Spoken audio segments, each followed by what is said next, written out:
Hello everyone, today we're taking a look at the HDZero 1-watt VTX.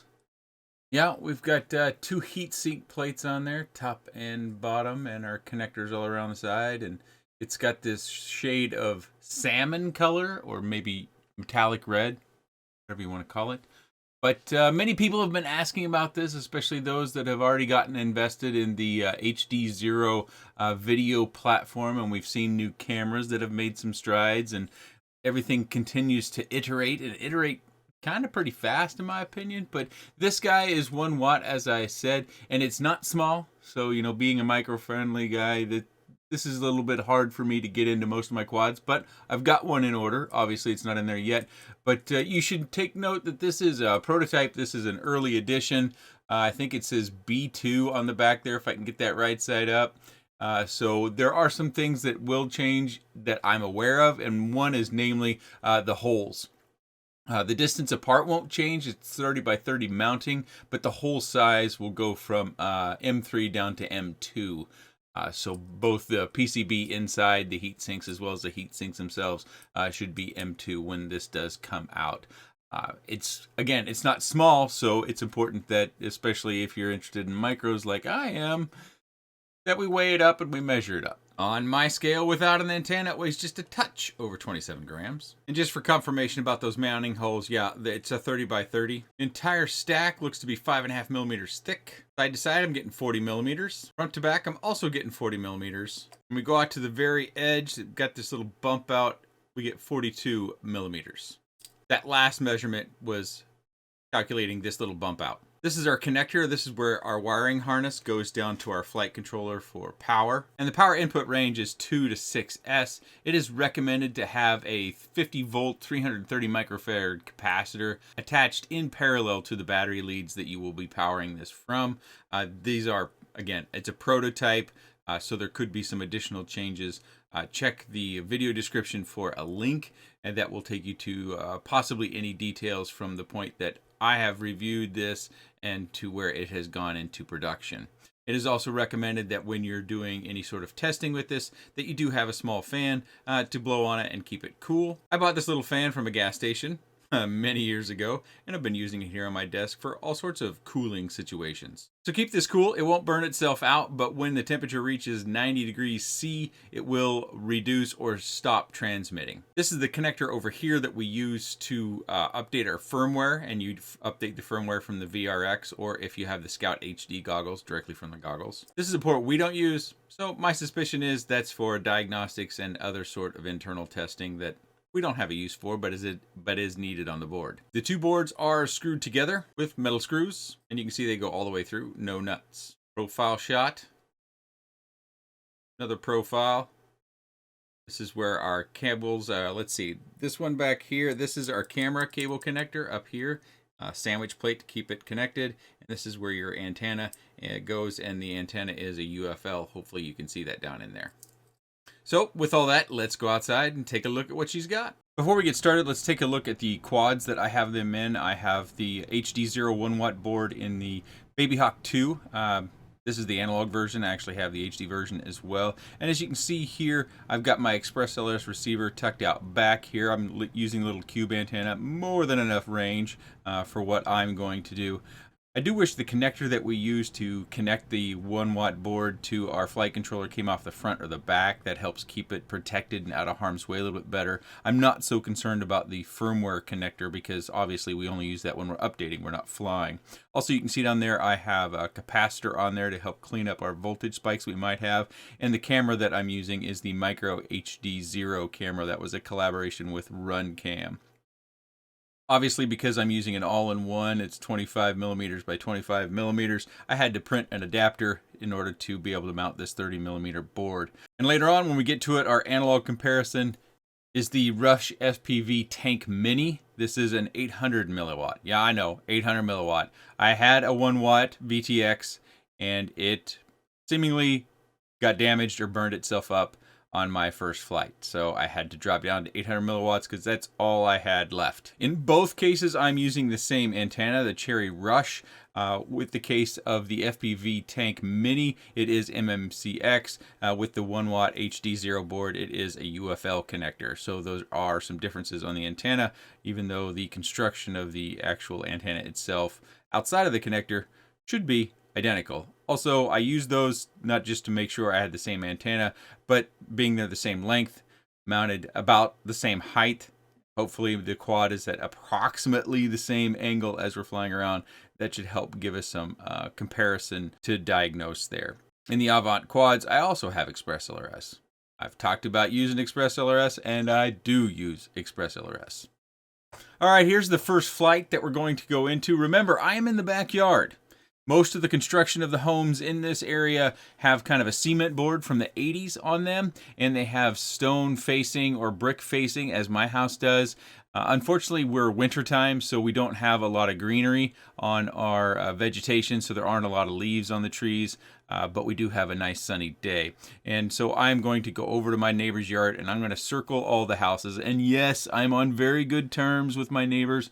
I actually have a little text group with the neighbors to check with them to make sure it's okay if I fly, and I wait for all of their responses. Once I get responses from everyone, I set a time to make sure everyone's on the same page. I don't have to worry about anybody popping out or anybody being concerned about a noise they might hear. I don't have to worry about their kids being outside necessarily, and I'm flying especially slow.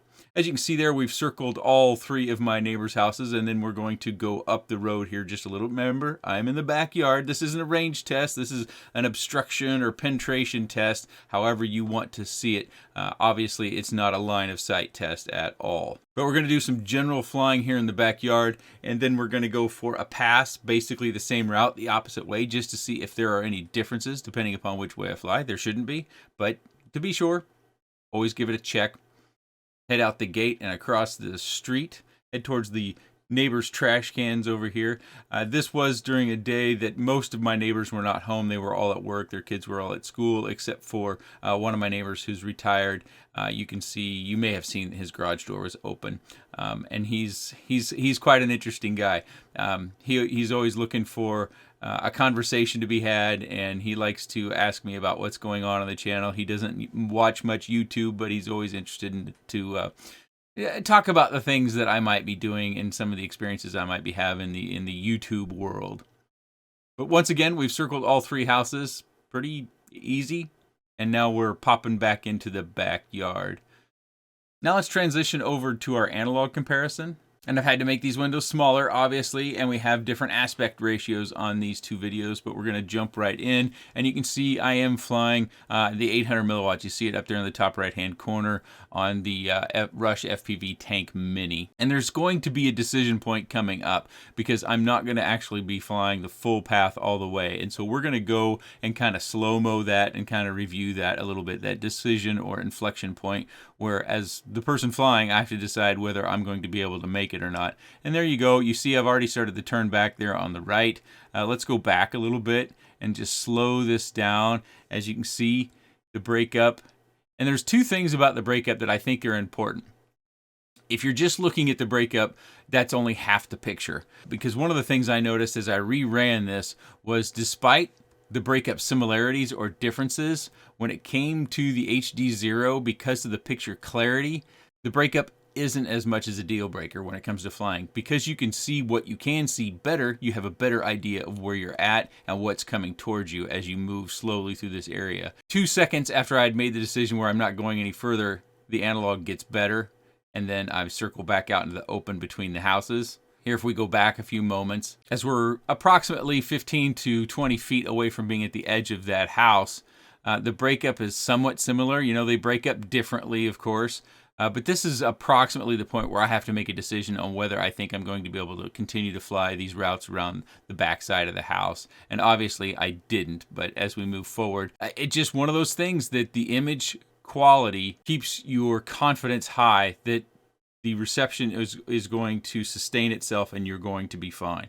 Versus the analog, because it just isn't as clear, you feel like you're on less stable footing when it comes to your view and being able to fly reliably through that breakup. That's a big takeaway from me on this. Many of you might be looking for just more milliwatt power output from HDZero, and if you are, we've seen it in pretty short order that HDZero has been hard at work over the last year. They've made a lot of different changes, a lot of different firmware improvements. We have canvas mode in beta flight, so that's a big deal. And here we go back to the comparison between analog running back the same way. And some of this footage is sped up and slowed down depending upon the footage and the speed of the quad that I'm flying, just to give you some measurement points to where you can get a pretty close comparison as far as where the quad's at behind these houses here. Ryan Quellet and as well as several others should have their videos out, and Wesley Vardy, he did a really good straight range test. I would highly encourage you to go watch Wesley's video, and to make that easy, I'm going to link it down in the video description. Just a really good video, really well done. I'm very, very impressed with his video that he has made. He makes quality videos. So if you're sold, you've seen enough, and you want to know where you can get one, I'll have links down in the video description. As of this moment of recording, I don't know who's going to have it. I'm not aware of resellers, but you may have to wait for a reseller who's close to you in order to find, your favorite FPV shop. I always tell people to vote with your dollar, support your FPV shop that's your favorite. I would encourage you again, just to hit you over the head again, at the very least, watch Wesley Vardy's video. He does an excellent job. Bravo, just really good video. It's at the very least, entertaining. Even if you're not interested in HDZero, you should go watch Wesley's videos. Watch the HDZero one because I think it's especially good, but I think you'll also enjoy his other long-range videos as well. Ryan Quellet will have his videos out, as well as other people who have this 1-watt board. And that will give you an opportunity to see this 1-watt board operate in different environments, which could be very important to give you a really good baseline if you're out flying at various environments. You'll have at least some peace of mind as to the video reception and how it'll operate if you see more and you're able to compare it to the places that you plan to go fly or places you've already flown. It's really exciting to see HDZero make all these different changes and partnerships that we've seen over the last year. We've seen very dramatic camera improvements. We've seen our VTXs go now up to 1 watt. Big development. We've seen firmware updates. If you look at the HDZero downloads page, you'll see various firmwares. And there's, the whole latency thing. If you're someone who flies freestyle and you fly aggressively, maybe you do close proximity, the super low latency probably is what you're looking for. It also gives you a little bit more of a connected feel to the quad, so when you're moving on the sticks, visually you get that feedback that your movements are doing what you see in the goggles as well. And we have canvas mode, so you can have all the beta flight OSD elements on the screen where you want them in the font that you want them in. So nice little feature sets there that you can get with the HDZero VTX and cameras. If you have any comments, questions, suggestions, or otherwise, please let me know in the comment section below. I appreciate your time, and thanks for watching.